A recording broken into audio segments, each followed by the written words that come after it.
I am truly grateful to be here. I was given the gift of hearing one of your tapes in April of this year. Yes. And listened to has warmed me, excited me. It's like I've known this. You do know but it. I don't know how to activate it. Yes, you do. Well, obviously I'm not. Well, here's the thing. Are you saying to us that you're not done? Well, I guess I am. Are you saying to us that there's a gap between where you stand and where you'd like to stand on some subjects? Huge. And are you saying to us that it feels now impossible or possible? It's possible. I want it to be possible. The reason that we are sort of feeling through this with you a little bit is because we think that what you came today to talk about has moved considerably just in what you've heard as you've been sitting here. You're absolutely right. And so we want to start in this place. Of all of the things that we want for you, for all of you, we want you to leave this gathering here today no longer unhappy with where you are, because Yuma is not your destination. Now think about it. Think about it. When you're leaving Phoenix and you're now in Yuma and you're on your way to San Diego, you don't have a meltdown because you're in Yuma. In other words, you don't just freak out, oh my God, what have I done? I'm in Yuma. You understand that you're on your way. And so what we want you to begin feeling is, so what is the difference? Wherever you are is where you are, and thank goodness you know where you want to be. And we want to point out that no matter where you are or who you are or how you feel, every single person on the planet and every single consciousness in the universe has this same experience of being here and having a desire to be here. In other words, it is the promise of this eternal universe.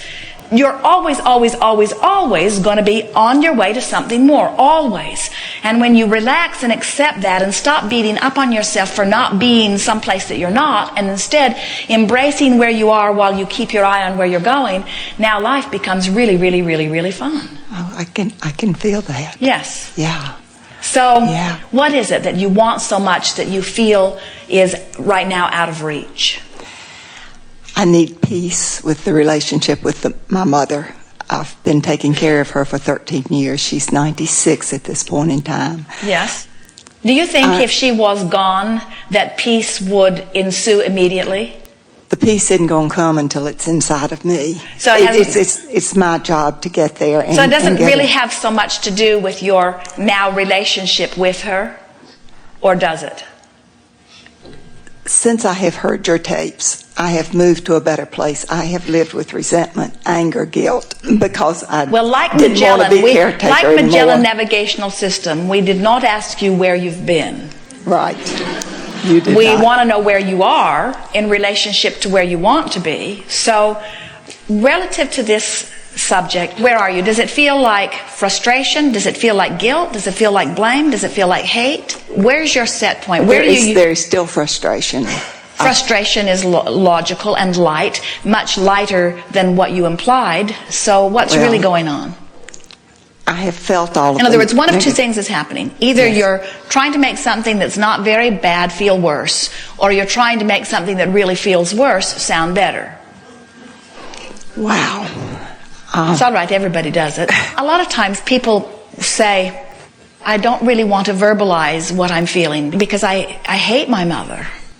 Or a lot of times people would say, for so many years I was disempowered by my mother, or I harbored resentment for my mother, or I'm afraid of my mother, or I'm just tired of my mother. I feel bound by my mother. I've had to give up my life for my mother. I'm no longer free because of my mother.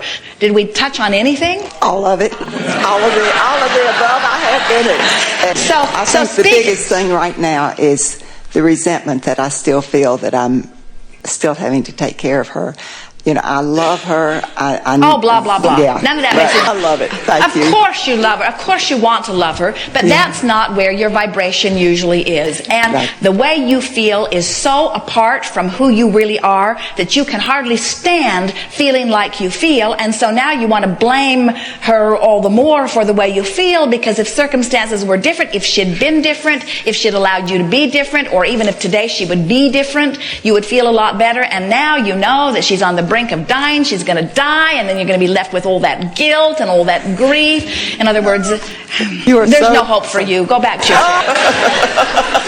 It's perfectly all right where you are. Nobody else gets to decide. You see, there are people who don't come even close to wanting to feel as good as you want to feel, who don't even come close to having the desire to have been of value like you do, that couldn't possibly understand how you feel because they don't understand what you want and they don't understand where you are. Nobody could accurately understand the discord that you're feeling or the discomfort that you're feeling because nobody else has access to your vibrational meter. They've all got their own. And so first thing you want to do is leave everybody else apart from this and just focus upon your own meter.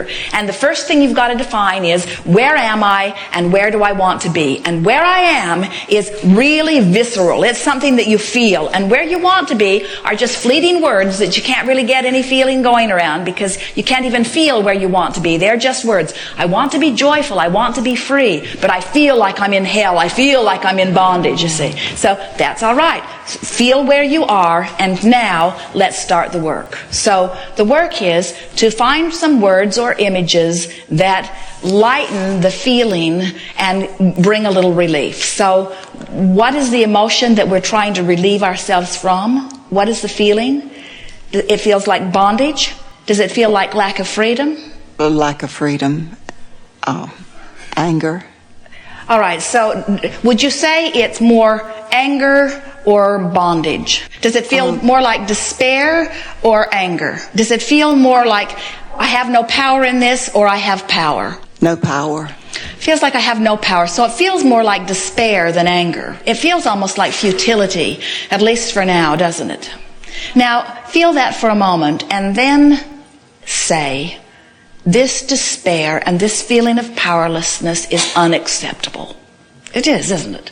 I'm not going to put up with that. And now reach for something that you do have access to, which is anger. And you've done that many times. And there have been so many times you've tried to talk yourself out of the anger because, after all, anger is inappropriate. And it certainly, most of all, must be inappropriate when it's directed at your mother. In other words, there can be no least worthy target for anger in all of the universe than my very own mother, who, after all, gave me life. Oh, guilt. Now I've got guilt. Yeah. Where is guilt? Guilt even worse than that. In other words, so here you are sort of wallowing around in all of that, and now make a decision. I'm going to find some relief. And so go to that thought of anger and say to yourself, beat the drum of the anger. This has been going on far too long. She's been far too dependent on me for so long. Other people should have helped me. I don't know how I got myself into this position. It's gone on long enough. I'm weary of it. Feel the anger of that, and most importantly, feel the improvement in the way you feel in your anger. Now, you've been there before, but you've never known then what you know now. And what you know now is you consciously moved from despair and powerlessness into anger. This time you're doing it, and for the first time, you're not embarrassed about doing it. You did it on purpose. So now, having done it on purpose, you're in control. You're in power. Can you feel how some of your powerlessness has dissipated just in your choosing the angry thought? Now, don't go blabbing to other people that you are joyful in your anger, because you'll never be joyful in anger. It's just a slight improvement. You might say things like, I'm breathing better. I feel better. I feel better. I feel better in this. I feel better. I feel better. And then just sort of settle into that angry groove with an ear to the ground for thoughts that you might think that would feel less angry. Now, don't lose sight of this. We're not trying to help you find a solution with your mother. We're not trying to get you to some end place. The universe is going to take care of that. We're just trying to get you into the groove of allowing the well-being to flow. We're just trying to get the pillow off your face, you see. So now ramble a little bit from your angry place and try to reach for something that you do have access to, which is not all the way to joyful ecstasy. Just talk about your life. Talk about what's going on. And as you talk, you'll know which way you're going. That's the only way you're going to know. In other words, you can't stand still, so you're projecting thoughts. All we're asking for is an awareness of which way the projected thought is going. We don't want you to stop your mind. You can't. We want you to just be aware of where the projected thought is going, and then just notice if it feels worse or if it feels better. So just talk about your life as you would to a girlfriend or to anyone who's listening. It's hard being where I am. It's hard being where I am, living the life that I'm living. Now, that's a pretty accurate statement of where you are, and it didn't move worse or better. Keep talking. It would be nice if the time would come when I could make decisions for my life without having to, I'm going to go backwards. It's all right. You can feel it, can't you? Yeah. Because what you're saying, it will be nice when I'm able to make decisions. And then you immediately think, she's 97. How much longer can it be? In other words, it's going to be nice. But then you go into guilt. In other words, then you go into, I shouldn't be thinking these thoughts. I shouldn't be feeling this way. And so find another way of going around that. In other words, just reach for some relief. Keep talking until you find something that feels better. You see, what's been happening to you, you've been in this groove that we would call more frustration, irritation than anything, because it's just frustrating. It feels like lack of freedom, but we don't feel rage within you, and we don't really feel powerlessness or despair. We feel just a constant aggravating, irritating factor. And every time you try to bring yourself from it, you feel guilty, which takes you that way. And so you just go back and forth from irritation to guilt, irritation to guilt, irritation to guilt. That's sort of what your personality has become relative to this subject. It is our desire to bring you to a better feeling place so that when your mother dies, which is right around the corner, you won't go from irritation to guilt. In other words, that's really what we're wanting to help you do. We're wanting to help you stabilize so that no matter what happens, you'll be able to achieve the thought that will bring you the feeling. Because we can feel that there's some of that dread in there. In other words, you are irritated, guilty, scared to death that when she dies, you're going to lose control of the way you feel. You're afraid you're going to get what you've been wanting and then feel worse when you've got it. That's really what's going on with you. Oh, that's... Would you say that where you are in terms of this subject is where you were when you first arrived this morning? Oh, no. So already you've moved. Where do you find yourself right now? Emotionally. Where do you find yourself? You keep making it so hard. Where do you find yourself on this? It's interesting that you say that, because we are giving you the keys to ease. Yes, and is it my stubbornness, Yes. my what? I walked right into that one, didn't I? It's your habit of thought. Yeah. It's your habit of approaching. But what we're attempting to do here with you is give you a new orientation, a new way of looking, a new goal. Yeah. A new, this is where I am and this is where I want to feel goal, because everything is tied to that. So it is a little bit different approach. We know that you, like almost everybody else, would like to explain more around it, but you keep getting off the subject. I could just talk. Yes. So where are you?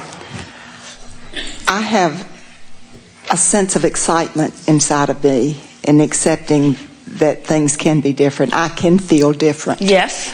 I was saying to someone at lunch today, since I've heard your tapes, I have had days that when I didn't know what else to do with the feelings that I had going on, I started singing hymns of the church that I knew from childhood, from Jesus Loves Me right on up, And I spent the day in my yard working and singing hymns to not dwell on negative stuff. Yes. And I know how much better that felt. Yes. We have some questions for you. Okay. Do you believe that it is possible for you, under your current circumstances, to feel wonderful? Or do you believe circumstances have to change before the way you feel will change? I believe I can feel wonderful in the setting that I'm in. Perfect, because we believe that you could feel wonderful in any setting that you're in. And that is worrisome to our physical friends, because then they suspect that we're just trying to get you to feel better so that you won't notice negative circumstances. And really, we're wanting to get you to feel better because that's what causes circumstances to change. Yeah. In other words, your mother could actually make her transition, and you could actually get into a worse feeling place rather than a better feeling place, I realize that. depending upon what thoughts you decide to choose around it. And so this is a wonderful opportunity for you to get yourself in that empowered place of feeling good anyway, and then you'll go right into ecstasy when circumstances shift a little bit and give you some of the freedom that you've been so much wanting. Yes. Yes. Yes.